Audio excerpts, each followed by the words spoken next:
Affective-Humanistic Approach. When we hear this approach, we think that it is something about values, behavior, learning, experiences, etc. To fully understand each word, I have here a definition of terms. Affective. Psychologists define this as an underlying experience of feelings and emotions. Humanistic. It is an individual's behavior and defined as a human needs and values. Approach. It is an assumptions and beliefs about language learning. Brief introduction of affective humanistic approach.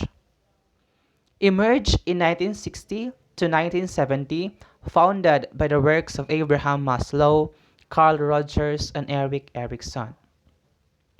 So before, a lot of students experience hardships and struggling in learning language. The learning environment is not appropriate for the learners and lack of social support. Basically, they cannot experience different approaches because of some barriers. In 1970, they began to focus on the learning environment of the students.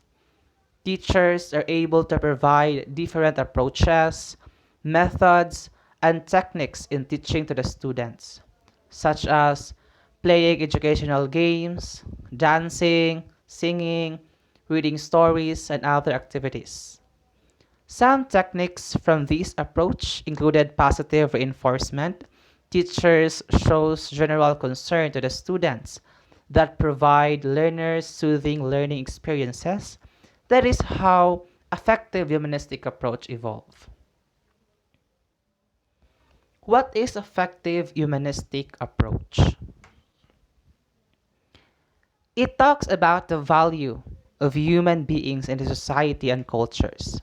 It emphasizes the worth of a certain individuals, how society and culture influence humans, and also how humans concerns to the society and culture. Another thing, this approach also implies essential concern for sustainable human and social development.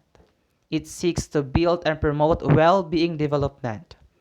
It is a kind of approach that answers the needs of the people and providing natural systems. This approach also recognizes the learner's feelings as they learn language that provide learners to be globally competitive. That is why in today's generation, our curriculum is standardized because of the advancement of technology, and teachers are able to provide a quality of education. And learning is a process of realization. This means that while learners is learning, they are also discovering a lot of things and understand different perspective from their experiences. Their experiences are the most influential factors in learning because it provides self-realization. They reflect on what they have learned. They apply this to their daily routine. That is why I can say that affective humanistic approach is very essential in learning. We have also language teaching of affective humanistic approach. In 1961, Ernest Helgard identified two affective factors.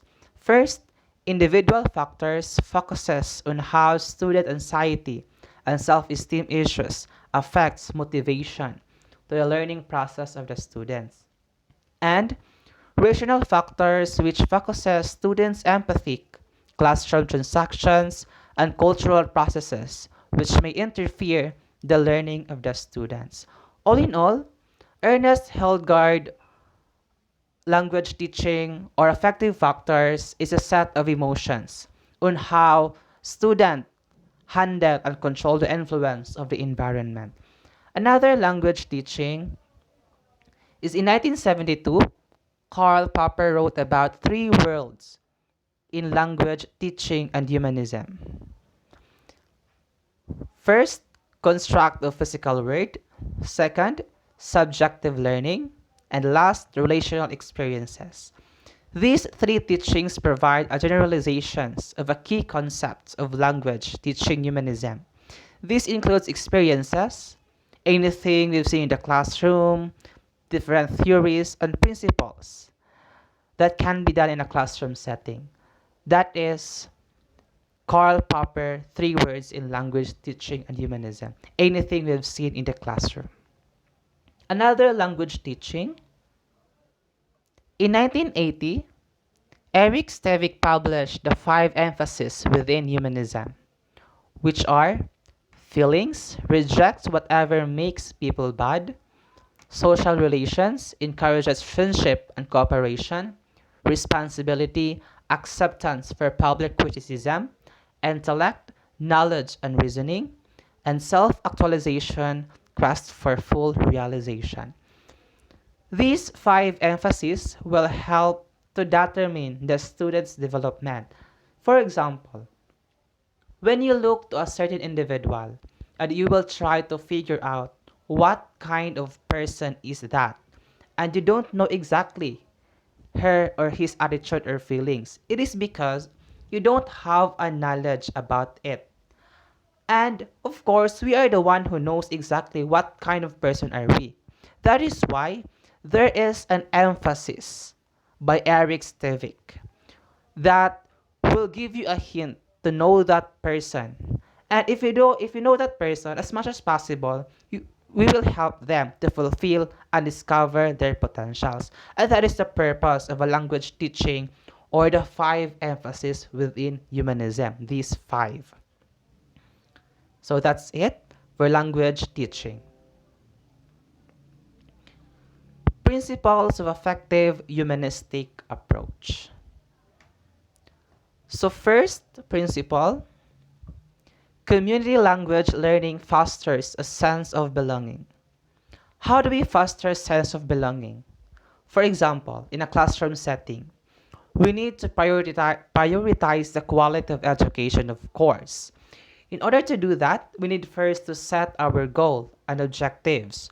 We must set our standards in a way that students can learn and they will be able to understand every content of your discussion. And that is how we promote or foster a sense of belonging. Another principle, self-esteem and motivation in learning must adhere. It is the most grounded principle. And if we don't have this, it is really hard for us to communicate to other people, to show who we are, the way you feel about ourselves.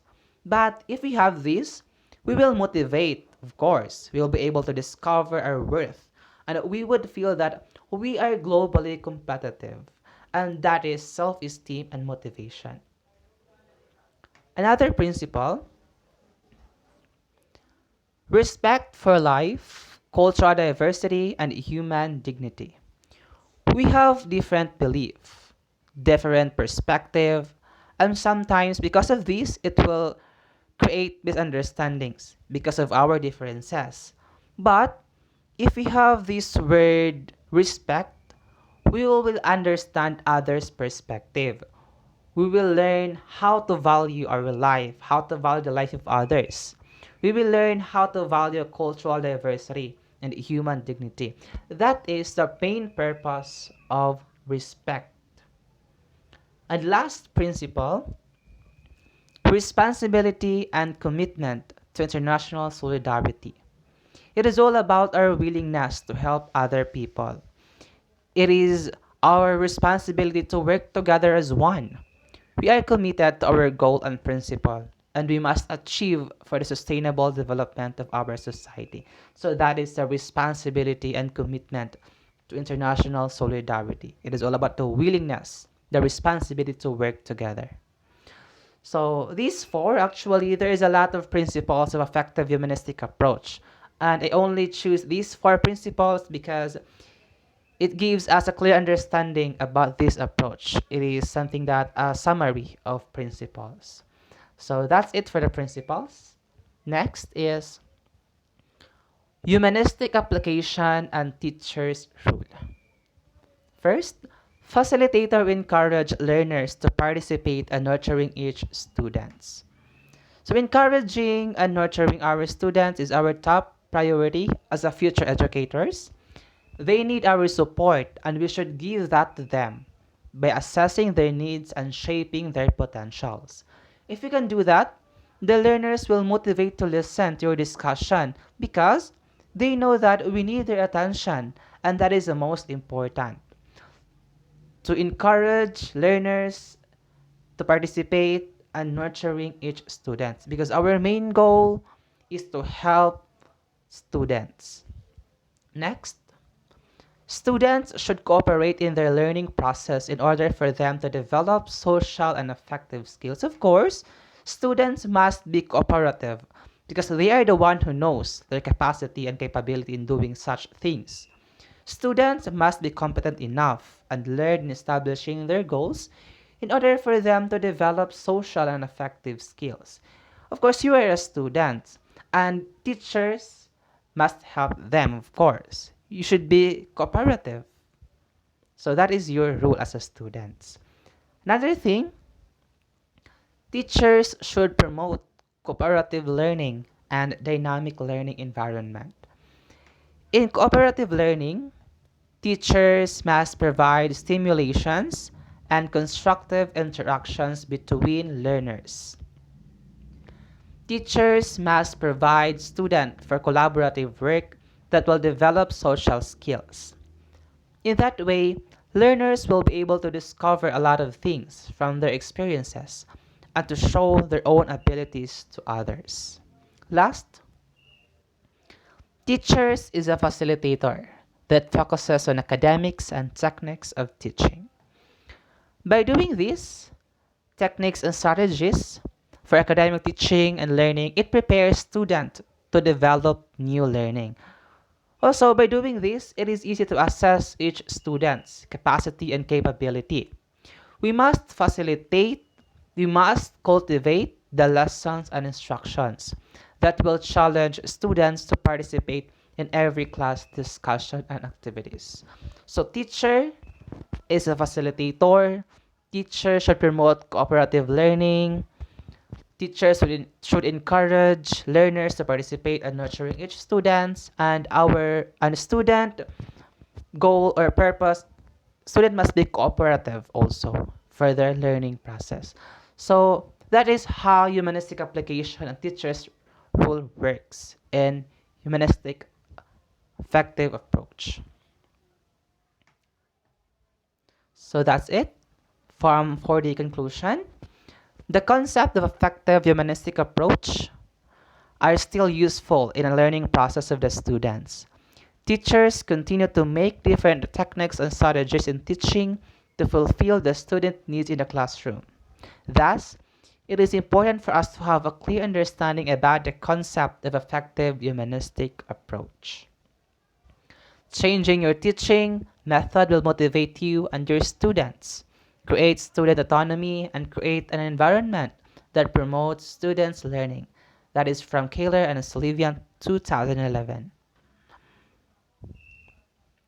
So thank you very much for listening. Hope you understand my report. I am Brian Masumpatanding, your reporter. Thank you and God bless.